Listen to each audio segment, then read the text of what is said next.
Hi everyone, সকাল থেকে খুবই বৃষ্টি হচ্ছে আমাদের এদিকে। তোমাদের ওদিকে কি বৃষ্টি পড়ছে কমেন্ট করে জানিও। ইউটিউবে একটা খুব ভিডিও ভাইরাল হয়েছে আইসক্রিম তৈরি করা, তাই আমি ভাবলাম আজকে আইসক্রিমটা তৈরি করি পেয়ারা দিয়ে। আর বাড়িতে পেয়ারা ছিল তাই জন্য পেয়ারা দিয়ে করলাম। পেয়ারাটাকে ভালো করে ধুয়ে কেটে তারপর পেয়ারার ভেতরে যে সাদা অংশটা ছিল সেটা বের করলাম। তারপর ওভেন জ্বালিয়ে দুধটা বসালাম।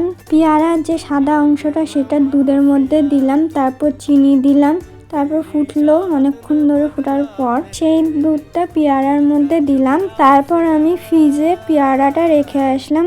একদিনে বা 12 ঘন্টার মতনও রাখতে পারো। আমি একদিন রেখেছিলাম, জানি না কেমন হবে, এটা আমি ফার্স্ট টাইম করছি বা করলাম। একদিন পর ফ্রিজ থেকে বের করার পর থালায় পেয়ারাকে কাটলাম, তার উপর লবণ লঙ্কার গুঁড়ো দিলাম। যারা পেয়ারা খেতে ভালো লাগে তাদের ভালো লাগবে।